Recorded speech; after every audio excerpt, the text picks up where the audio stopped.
उसका बाप ही सैफ अली खान है तो उसको सैफ अली खान मिला, भाई तुझे सैफ पंचर छाप मिलेगा, क्योंकि बॉलीवुड और रियल लाइफ ये दो अलग चीज है।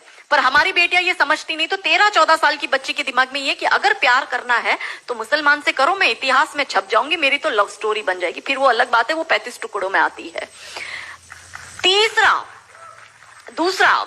दूसरी बात ये कि 25 साल की लड़कियों को ये बिगाड़ रहे हैं।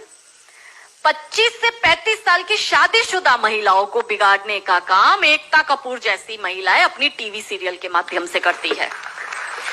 कैसे करती है कि वो अपने टीवी सीरियल में एक महिला बिल्कुल टिपिकल हमारे ड्रेसअप में, अच्छी सी साड़ी, बड़ा बड़ा मंगलसूत्र, बड़ा सिंदूर, बड़ी बिंदी, पीछे अंबे माँ का बहुत बड़ा स्टैच्यू होगा। आप देखना उसके सारे सीरियल में ये इंडिकेट्स होते हैं कि हिंदू धर्म को बर्बाद कर दो। देखिए, कोई भी देश को बर्बाद करने के लिए बम, बारूद, गोला, असला, मिसाइल दागने की जरूरत नहीं है। आप उस देश की सांस्कृतिक व्यवस्था, शैक्षणिक व्यवस्था और पारिवारिक व्यवस्था को खत्म कर दो, वो देश अपने आप खत्म हो जाएगा। यही षड्यंत्र चल रहा है। तो इस देश में महिलाओं और बेटियों के दिमाग को खराब कर दो, क्योंकि हम परिवार व्यवस्था में समझते हैं तो जो बेटी हमारी आज हमारे घर की बेटी, वो किसी के घर की बहू बनेगी और वो दो परिवारों को जोड़ती है, तो उन परिवारों को बर्बाद करने का षड्यंत्र चल रहा है। तो होता क्या है, दिखाएंगे क्या सीरियल में? प्यार एक से करेगी, शादी दूसरे से करेगी, फिर जीवन में कोई तीसरा आएगा, दूसरा मर जाएगा, फिर चौथा पसंद आएगा, फिर दूसरा जो मर गया वो जिंदा हो जाएगा, फिर कंफ्यूज हो जाएगी चौथे के साथ जाऊं कि दूसरे के साथ जाऊं। यही दिखाती है वो। क्या सच में यहाँ जो मेरी महिला, मेरी बहनें बैठी है, वो बताओ कि क्या हम हिंदू महिला है 4-4 पुरुषों के साथ संबंध रखती है? बताओ, जोर से बोलो। क्या हमारे परिवारों में ये होता है कि हम एक को पसंद करते हैं, हम दूसरे से शादी करते, फिर हमें तीसरा पसंद आता है, फिर हमारा मर जाता है पति, फिर हमें चौथा अच्छा लगता है और जो मर गया पति वो सडनली जिंदा हो जाता है, फिर हम कंफ्यूज होते हैं हम किसके साथ जाए? क्या हमारी ये वैल्यू है? यही सीरियल हम देखते हैं और हम तालियां बजाते हैं और हम हमारी बेटियों को भी यही टीवी सीरियल दिखाते हैं। और इन सारी टीवी सीरियल में एक ही चीज कॉमन क्या है? जो सास है वो एक नंबर की नालायक, जो ननंद है वो एक नंबर की नालायक, और ये दोनों बहू के खिलाफ प्लानिंग करेगी। तो अब जो वनरेबल बेटी अपनी माँ के साथ वो टीवी सीरियल देख रही है, उसका दिमाग कैसे खराब होता है, उसको पहले से ही, जैसे अनकॉन्शियस माइंड में चीजें कैसे काम करती है, उसको दिमाग में पहले ही बैठ जाएगा कि मेरी सास भी मुझे ऐसी ही मिलेगी।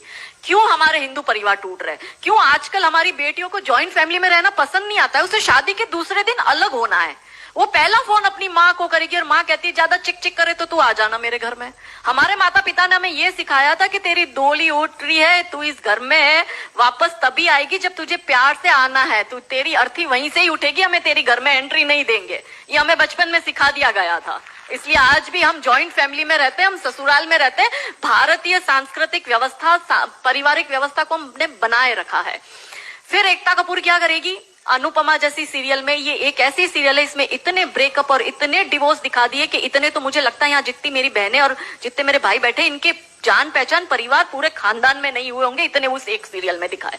अब हमारी बेटी जो वहां जाती है उसको लगता है मेरी ननंद नालायक, मेरी सास नालायक। इसलिए अब देखो सास बहू में निपटी नहीं।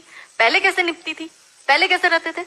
और तीसरा जो मैंने कहा OTT, 35 से 45 वर्ष तक की महिला जो कि वर्किंग विमेन है, जो जॉब करती है, उस महिला को कैसे दिमाग खराब करना है फेमिनिज्म के नाम पर। यदि आप नौकरी कर रही है तो आपको परिवार नहीं चाहिए, आपको पति नहीं चाहिए, आपको सास ससुर नहीं चाहिए, वो सब आपके पैर की जूती, क्योंकि आप वर्किंग विमेन है, आप नौकरी कर रही है। और एक हाथ में दारू का ग्लास, दूसरे हाथ से सिगरेट फूको, अंग्रेजी में बड़ी बड़ी गालियां बको और आप अपने आप को फेमिनिस्ट कहो। क्या ये फेमिनिज्म है? ये फिल्म क्यों नहीं बनाते नायिका देवी पर, दुर्गावती पर, रानी कमलावती पर, रानी चिन्नमा पर, रानी अब्बका पर, रानी लक्ष्मीबाई पर? ये ऐसी फिल्म क्यों बनाते हैं? ये बनाए रानी नायिका देवी पर फिल्म के जिसने मोहम्मद गौरी को नपुंसक बनाकर गुजरात से मार के भगाया था और वो 13 साल तक वापस भारत में नहीं आया था। ये इसलिए नहीं बनाएंगे क्योंकि भारत की बेटी को करीना खान बनाकर उसकी कोख से तैमूर और जहांगीर पैदा करवाने हैं। बहुत बढ़िया, बहुत बढ़िया। ये नहीं चाहते कि हमारे देश की बेटी दुर्गा